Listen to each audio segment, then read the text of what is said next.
Hey guys, what is up? Unrested back again. Today, I'm happy to say I have a list of questions that compare America and Japan to each other in three different topics. And the question comes from a viewer known as Cuban Dre, who's been a viewer for quite a long time. I love when I get these long term viewer questions. Number one, because usually it's asking new questions I haven't answered 1,000 million times in my many videos. And, the other reason is because longtime viewers, they deserve the most attention, and the people who are also members, which Cuban Dre also is, even more so deserve to have their questions answered first. As always, I implore you, if you have questions you have not seen me answer on here, don't be afraid to write me at theofficialunrested@gmail.com. That's theofficialunrested@gmail.com. I am very happy to answer your questions. Please let me know your username on YouTube so I can give you credit.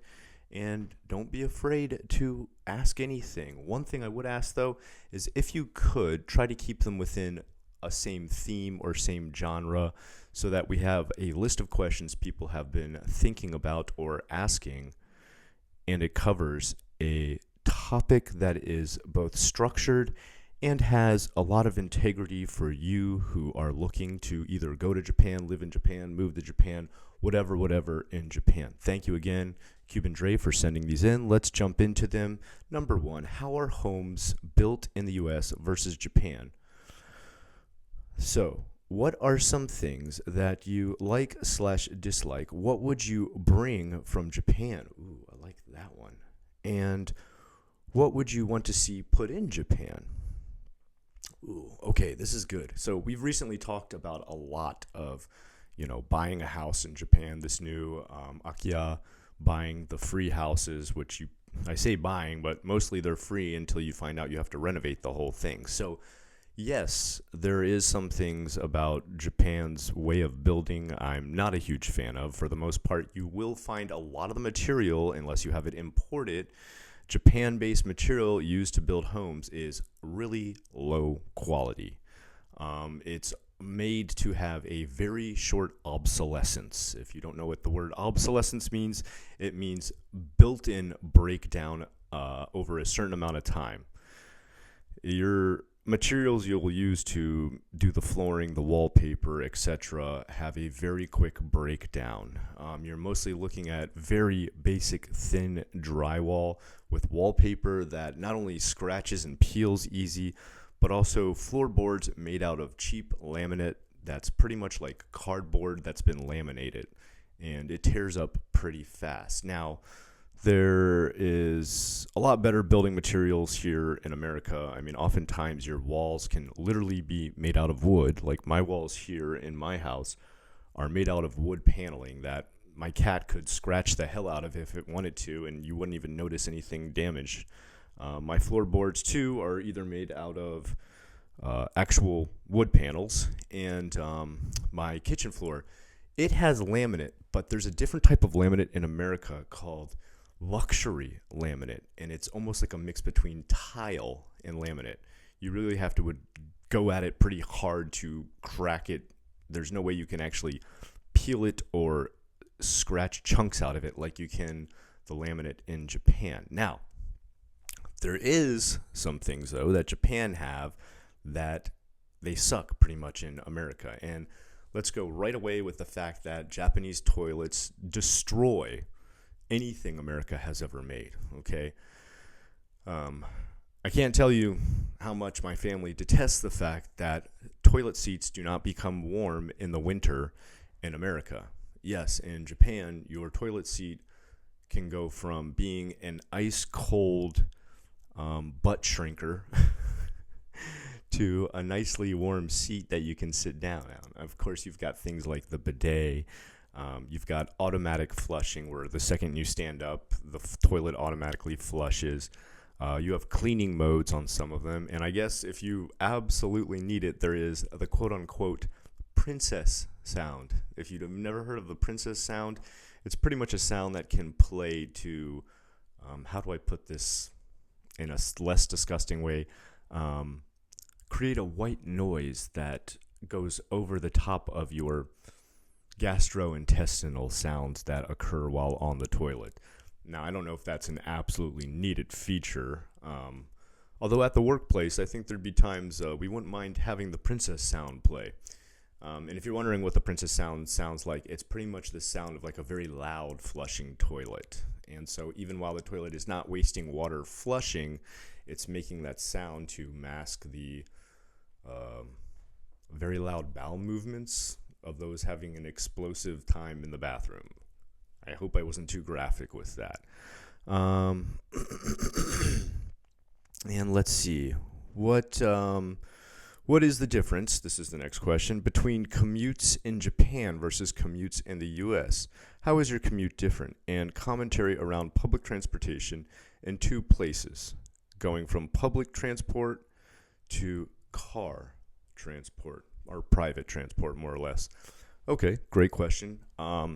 So we've kind of talked about this a little bit before, but pretty much I don't know how your state is, but if I were to compare Florida transport to Japanese transport, it would be laughable as far as public transport is concerned.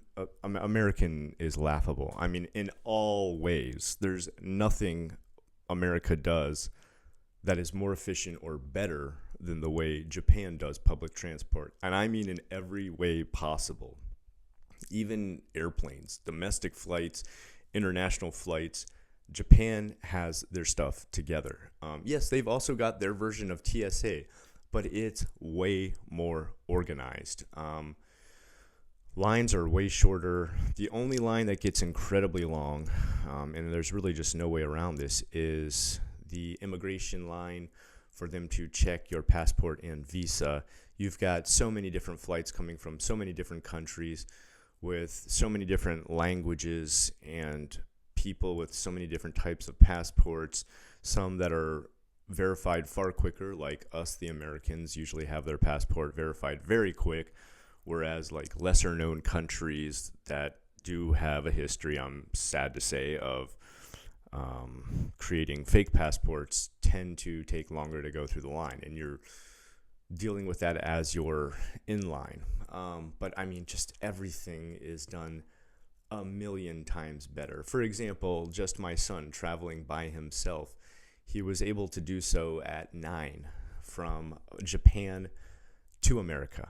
And he is not only led by the flight stewardess from the second you check in, and I mean check in at the counter. I don't mean check in at like security.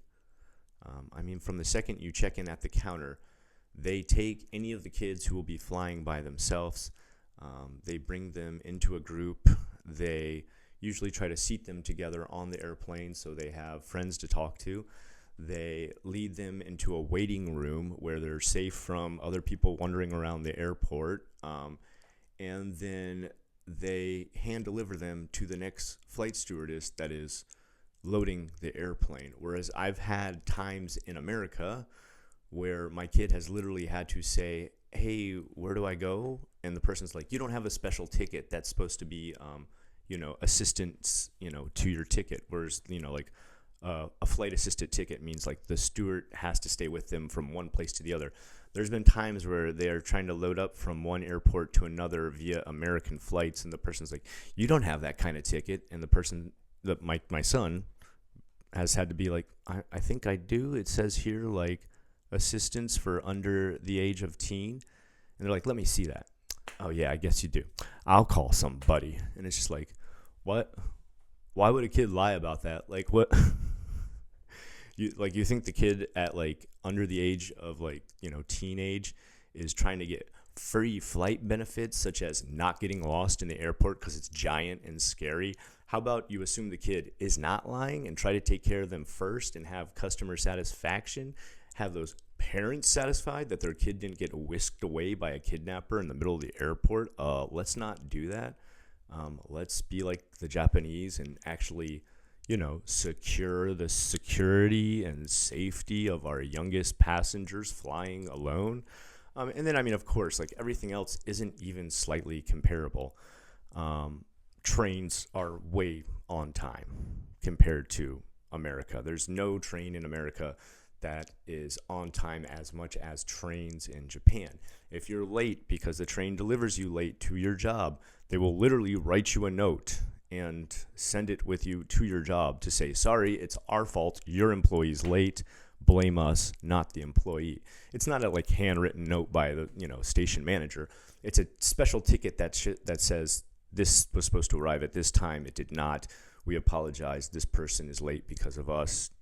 Don't blame them, blame us. There is way less accidents. You've heard of the many different train derailments and crashes that led to toxic materials being leaked all over America.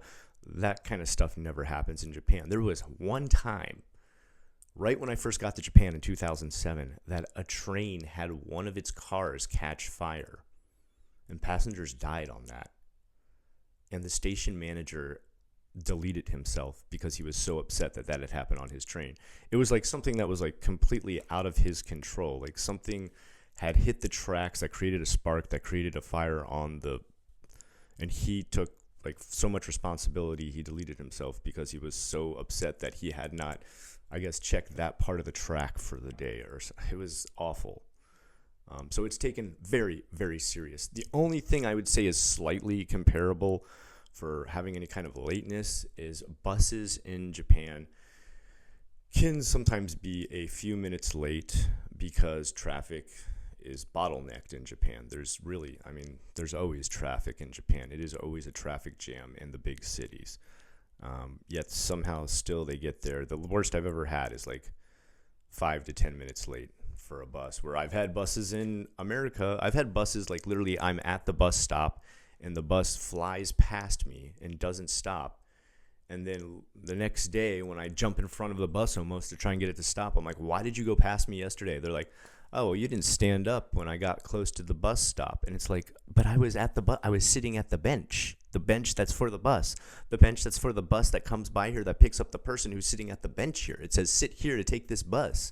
And they're like, yeah, but you got to stand up next time and wave your hands. It was like, there's no sign here that says you need to jump up and wave your hands like a crazy person just to make it stop. In Japan, anybody sitting at a bus stop is going to get picked up at that bus stop. Even if you weren't going to ride that bus, they would stop. And if you didn't get on, they'd get out and be like, hey, you getting on? Like, you're at the place to get on this bus. Are you getting on? No? Okay, please don't sit here at this bus stop. We have to stop if you are here. Whereas America, I've literally had just buses leave me behind because I didn't jump up. I never pick up anybody on that part of the route. I didn't know I was supposed to pick you up. You mean the guy sitting at the bus stop bench, you didn't know you were supposed to, what? So, yeah. Also, one thing I forgot to mention about housing and stuff like that, any kind of government assistance when it comes to being assisted post-disaster, the people that come out to help you and assess your house are very polite in Japan. They'll come out and be like, I'm so sorry you have had to go through this. Let's talk about what we can do to not only help you rebuild what you have now, but let's talk about what we can do in the future to make sure you're safe for the next disaster. I've finally had FEMA come out to my house, and they were by far the rudest experience I have ever had in my life with any kind of government assistance. Public service, serving the public. Let me give you the story of how that went down. First of all, the guy got lost coming into my neighborhood. I literally sent him a text pin drop of where my house is, so he couldn't find it. So I was like, hey, it's fine. I'll come pick you up. I walked down to the clubhouse, which is like a central area in our neighborhood. And I'm like, okay, let me show you where to go. And he's like, why don't you get into your car and show me where to go? And I was like, okay, well, I just walked down here because if I got in the car, then I'd have to stop in the middle of the street, get out, block the street, and then get back in for you to follow me. I walked down here so we could just drive back to where my house is. It's literally like a 5-minute walk away. And I thought, like, I'll just hop into his car. We'll both, I'll point to him where to go. He's like, no, I can't let you into this car. And I'm like, okay, I guess you're going to follow me with the car while I walk. And he's like, God, you wasted my time. And I'm like, okay, sorry, sir. Follow me, please. So I walked while this car followed me like a giant remote control car back to my house. I get there. The second he parks, he's like, I can't believe you just didn't drive your car down here to find me. This is ridiculous. I could have done so many other houses in this time. I'm just like, I apologize for wasting your time, sir. One thing Japan has taught me is just be as nice as you possibly can, to try and make the best of a bad situation. And I mean, it's just like, you do realize you're here because my house got wrecked, right? Like, you do realize you're here because our whole neighborhood got like absolutely annihilated by a storm. Like, I'm real sorry you couldn't find my house and that I took the time out of my day to help you get here. I apologize for that. And so, he's already super pissed off at me that I walked down and didn't drive down to the clubhouse to find him. Then he starts looking around. He's like, oh, your house ain't that bad. And it's like, okay, well, first of all, you're 3 weeks later than when I called. I called like 3 weeks ago. So yeah, I've fixed up some of the stuff that it took you forever to come out and look at. But hey, guess what? I still have pictures. And when I tried to show him the pictures, like the pictures you guys have actually seen in my old video of how destroyed my house was. And I'm like, well, anyway, here's the pictures in the video. And he's like, nah, I don't need to see that. I don't need to see this. And I was like, no, you should probably see it. I wasn't going to let this guy not see these, because what he can do then is just be like, oh, his house pretty fixed up. I'm going to just report it as fixed up. And we're not giving this guy any money. So I was like, no, sir, you really should see these. And so I went through them and made sure he looked at them, even though he almost tried to like refuse. He's just like, I don't need to see it. I'm just like, okay, I'm going to just show you anyway. Okay.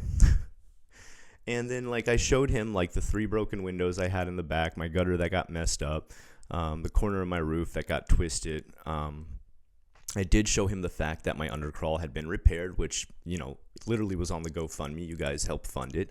I let him know. I was like, I was really lucky. I had incredible people who helped me out. And he was like, yeah, this ain't nearly as bad as some of the other houses. And I'm like, you're right, sir. Some people did have it worse than me.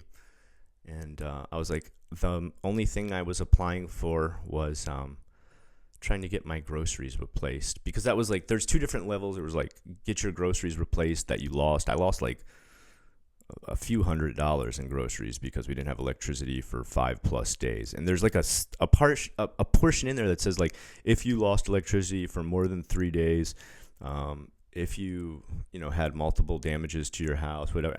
All I applied for was just to have the food replaced. They still sent an inspector out to check my house to make sure I wasn't lying. Okay, fine, I get it. There might be some scammers. Check my house. You don't need to yell at me like I'm a small child for asking you to literally do your job of public service. I am the public, are I not? And then he finally walks away like, I think your house will be fine. You don't need to worry about it. And I'm like, okay, thank you for taking a look at it. I was just hoping I could get the groceries replaced. And he was like, maybe you'll get that. I don't know. Anyway, I got to go. And got in his car and drove off. That was it. Like, it literally was like maybe 2 minutes he spent at my house and just took some pictures with his tablet. Real difficult job there. If you guys want to apply for something that seems like it's pretty easy, you might want to apply for FEMA. It seems like all you do is bitch at people for asking for assistance, and then take a few quick pictures, tell them they suck, and then drive off in your car. If you're like really good at like insulting people and make people feel like dirt, you should definitely join FEMA. It's a great job for you. Whereas in Japan, any public service person I've ever dealt with, even when there's like a language barrier, they're like always apologetic. They're like, sorry, I don't understand that. Let me try to find somebody who can, explain that to me, what you're trying to ask for. And okay, sorry, I didn't understand. I'll try to get that done. Totally different experience. So that's one big one in the house building one that I should have mentioned. Car transport in Japan, I'd say, is kind of awful in comparison to America as far as traffic problems. Japan has a lot of traffic problems. There's not enough roads and too many cars. It's always blocked up if you're in, any downtown area. I would say America is probably better about making wider highways. Um, America's probably better for making like safety areas to pull off to the side of the road. Where America does fail, though, in comparison to Japan, is cleaning up those roads. American roads, I must have completely forgot this. I feel like I had amnesia. They're dirty as hell. Like there's just shit everywhere. Pieces of broken car everywhere, past accidents piled up on the side of the road, areas that have had accident-prone sections still have like all the chunks of like glass, mirror, rear view mirror, tire chunks just lying in a pile, never ever cleaned up. And you're just like, wow, really? Okay. That's horrible. And in Japan, you would never see it. Like their roads are spick and span, like Spartan clean. So Japan's got America beat there. Let's move on to the last one. Here we've got.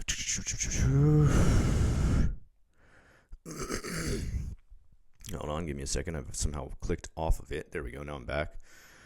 And Cuban Dre asked for number 3. Since you have been both a teacher and somewhat a student in both Japan and the U.S., what are the differences in education, positive and negative, in both places from your perspective as a teacher and a father? Great question, Dre.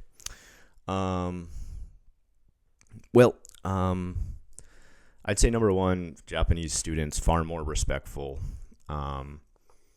Parents far more responsible with their kids as far as like they don't want to bring shame to the family. So if their kid is acting like a total jackass, they'll be like, hey, stop. Stop. You're like bringing shame to our family. Quit being the idiot who gets up and walks around class.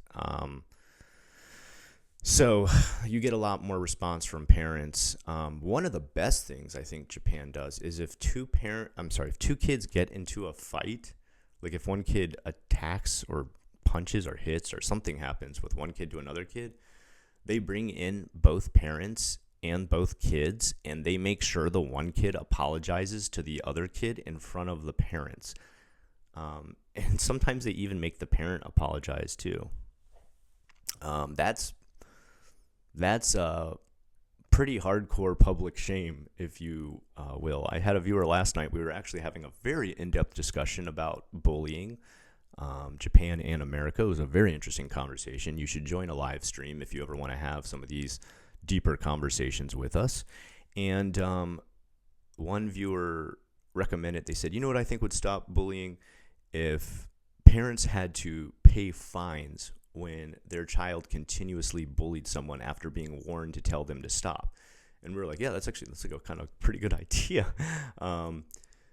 In Japan, it kind of is like that. Like the fine is you have to come in and have a meeting and apologize to the other parent for how your kid acted. And that almost in a way acts like a fine.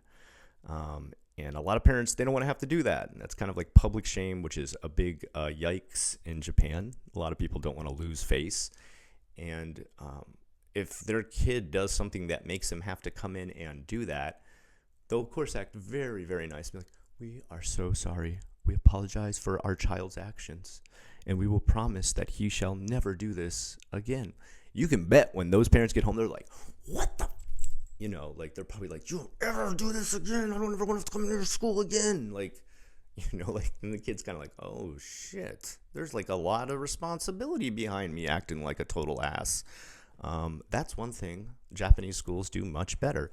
Another thing, and I would say this is probably impossible in America, so I don't know if it's really something I should compare, but Japanese teachers visit the houses of their homeroom students within the first couple of weeks of the beginning of school. This is an incredibly vital thing to do. This is like first level CPS, Child Protection Services. They can check out if the home is like rat infested, shit everywhere, the kid's living in squalor. Maybe he needs some public assistance because things look real grim here. Is there any abuse going on? Is the child scared of his own parents? Is there someone in their life that is making life very uncomfortable in their own home? Or is the kid, have a lot of support, awesome parents that they know they can always communicate with? what's going on at home. They literally visit every student's house in their homeroom. Now, again, like I said, I don't think this would really be possible in America. If I had to go visit every kid in my homeroom, I would be driving, I don't know, it would take a full week for me to drive to all the different areas that they live in. In Japan, you go to a school that is usually walking distance from your house, unless you're up in the high school or maybe middle school ages and you get into a private school. That's the only time where you would be bussed out to different places or riding a train out to different places. That would be pretty far. Now, parents in that situation usually have to come in and visit the teacher the first couple of weeks of school. And it's required. It's not something they can skip. Whereas in America, you can just skip it. You don't ever have to visit. There's parents we've tried to communicate for ages telling them, hey, there's something really going wrong with your kid and we don't know what. We need to talk to you. And they can just ignore it as much as they want. They don't ever have to answer. Whereas in Japan, there is like a go-between that's kind of like, hey, look, they've tried to contact you multiple times. If you want your kid to continue to use public school, you need to come in and talk, or they won't be able to use this school. Please, come in and talk. It's a really nice feature. As far as being a student myself, I guess the only thing I've done between the two, I've taken college classes recently in America. I just finished an ESOL class, which is, the equivalent to ESL, English speakers, English as a second language speakers, or English speakers of other languages. That's what ESOL stands for. I just actually finished a whole class on that. I would say most of the classes are pretty structured in America. They're pretty well put together, and the rules across the board are pretty fair. There's also AI put in place to check to make sure you're not plagiarizing anything. There's like a special system put in place, whereas I think Japan is still kind of antiquated in some areas of college level classes. I've had to take like Japanese college level classes, and while they were okay, they were pretty good. There was not a lot of technological side to it. I think it's super important that you have to write the language, you know how to write it, and how to speak it and stuff like that. But there wasn't a lot of computer-based things done or turning reports in via computer, whereas I think America is more integrated as far as the college level is concerned with technology. I would also just say in general, Japanese kids get little to no introduction to technology. You would be shocked at how behind the times most people in Japan are. They know absolutely nothing about computers. And I think this is the biggest mistake that a lot of foreigners make about Japan. They imagine it as so more futuristic than anything America does. You would be shocked at the level of computer illiteracy the average Japanese person has. I mean, I worked in education for 15 years out there and saw people struggle to use computers in the most basic way. I've told this story before, but I've been at a school where a guy is using two different computers, and when I ask why, he says, because I've got the internet opened on this one, and I'm copying what I see on this web page onto WordPerfect that I have opened on this one. And then when you show them that you can open multiple windows or multiple tabs, they're like, what? You can open multiple tabs in a browser? And it's just like, yo, what?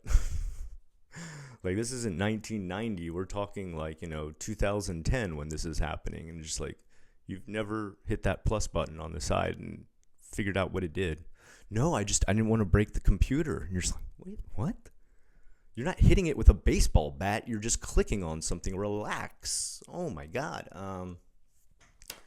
Yeah, a lot of the technology they're working with is very, very, very antiquated. I even saw some schools I worked at that didn't even have modern laser printers. They still had the rollout printer, if you can believe that. Yes, the purple, smell that ink when it comes out, rollout printer. And it's just like, wow, really? And then I saw other stuff where they had like technology that like they just never figured out how to use. So it just laid collecting dust in the back of the teacher's lounge. And you're just like, really? Are you serious right now? I found one school, they had like massive amounts of Nintendo 3DSs.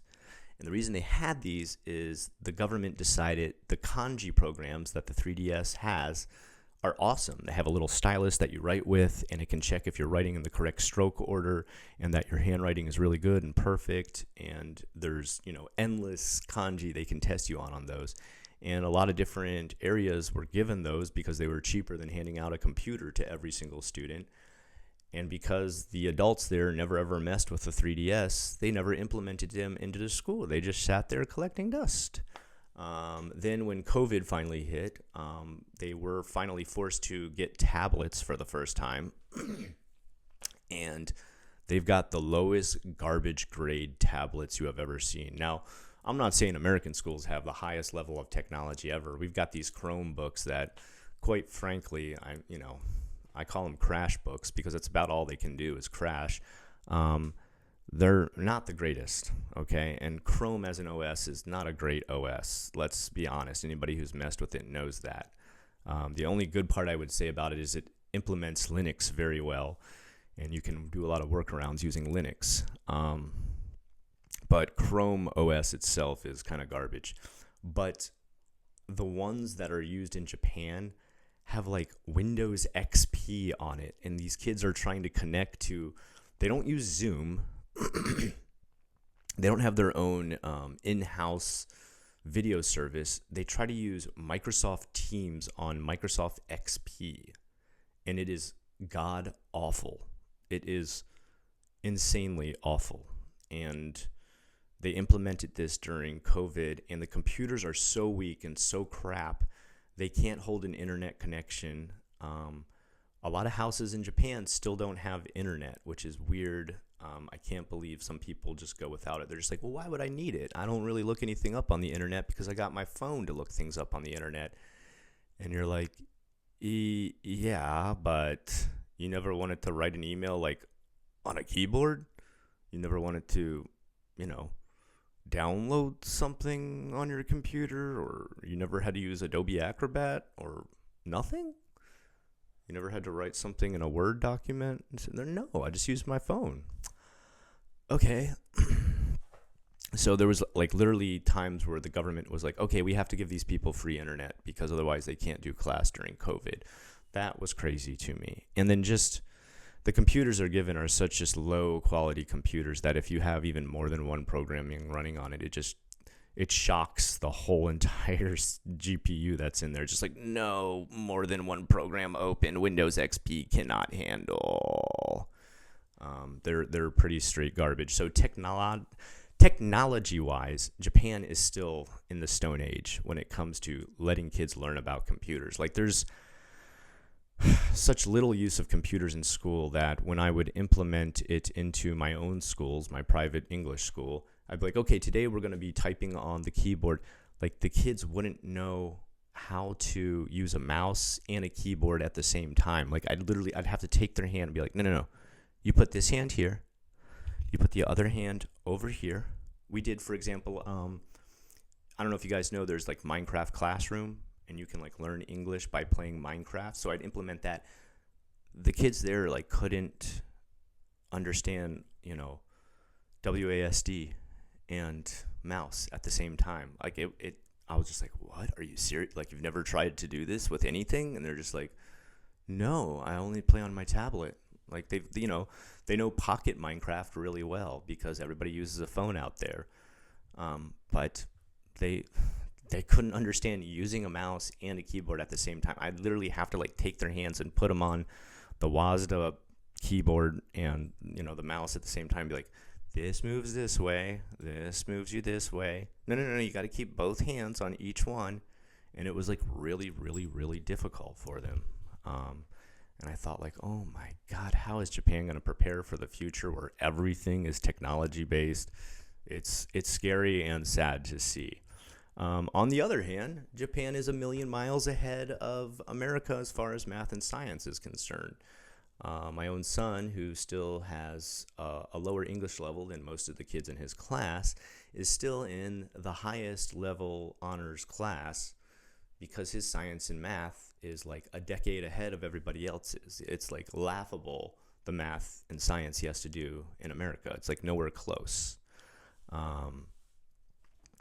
The thing that Japan lacks, the two areas I'd say Japan really lacks, is they lack any kind of good English program. They'll never ever learn English with the way they teach it. I've talked about this to the nth degree. I don't really want to go over this too much more, but pretty much they're teaching English in Japanese.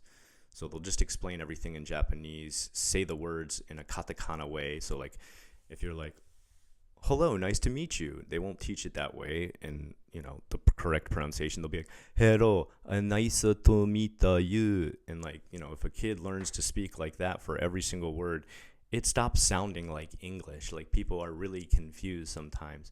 And they'll teach like the Japanese idea of pronunciation for words that are not pronounced correctly in the katakana way. For example, vinyl, something being vinyl. They'll binoru, virus, beatus. What? That's not. Nobody pronounces it that way. Not any English-speaking country. Nobody's going to know what you're talking about, and they'll still teach those pronunciations, which are esoteric to Japan's katakana pronunciation. It's just like you're not teaching English. You're teaching Japanglish. Like, why? Stop. And I'd say the other thing. World history. Japan is pretty bad about world history as far as the public schools are concerned. Now, I'd say private school is pretty good. My own son goes to a private school, and he knows quite a bit about what's happened around the world. But public schools are not great with teaching anything other than Japanese history. And so a lot of kids are like really confused as far as geography is concerned, where things are internationally, what's happened internationally, why things have happened internationally, etc. So I think that about covers it, though. What do you guys think of those topics, covering those three things in a comparison of Japan versus America? I want to say thank you again to Andre for those questions, or Cuban Dre as he's known. And just thank you for the response. Thank you for the communication that lets me know what you guys are interested in hearing about. Again, I always have an open door policy with anything you want to hear about. There's some questions that have been asked just like too many times where I'm like, okay, we're going to skip that. Okay. But if you have an idea and you want it answered, give me a list. Let's try to keep it all the same on topic things. For example, this was all Japan versus America stuff. Loved it. Send it to theofficialunrested@gmail.com. Guys, it's been awesome. I'm having a blast with everybody on the live streams. If you have not joined one yet, please consider joining. They're totally free. You don't have to stay for the whole thing. You can come in there and chat. We chat like we're all best friends. We don't chat like viewers and an influencer. God forbid I would ever call myself an influencer. I am not. I don't want to call myself a YouTube creator, a YouTube influencer. I'm your YouTube friend. That's about it. Like I do YouTube, but we talk like we're friends when we get on a live stream. I play a little bit of Silent Hill 2 now and again. I play some indie games once in a while. I do need to change the background, I think, a little bit because I keep using the Osoroshi background, but we don't constantly talk about scary stuff, and I think sometimes that keeps people from joining. We mostly just have open-ended conversations that discuss topics that we're really interested in. And some people disagree. This is crazy. It's going to blow your mind. Some people don't agree on the topics. Like they say, well, I understand why you think that way, but I think this way. And the other people listen and they're like, okay, cool. Interesting to know that. People with totally opposing archetypes as far as their thought is concerned, getting along in a shared space and still being friends. Imagine this. Not using the internet to become divisive or single people out. The other thing we don't do in there is we don't proselytize. No one will ever try to push their beliefs on you. Almost any topic is an open door topic where we discuss it openly. The only thing we kind of ban is we're not going to deal with any kind of racist or like religious or political pressure. If you come in there trying to preach to us about something we should follow, a person we should follow, a politics we should follow, a religion we should follow, no one's going to like that. If you follow it and you want to tell us about it, that's okay. If you want to, sing the praises to the high heavens about how much you like whatever, that's fine. But don't come in there expecting everyone else to be like, You're right. Now we must do what you do. We want to be like you. Nobody tries to do that in there. So come in there with an open mind, an open heart, and treating everybody with the golden rule, and you will have a wonderful time. This has been an exceptionally long video for once, which I'm kind of really happy. So you've got a big chunk to watch if you stayed here till the end. Thank you so much. Hit that like, that subscribe if you haven't already, and leave a comment for the algorithm gods. Until next time, I've been Unrested, and I hope you have a great rest of the day.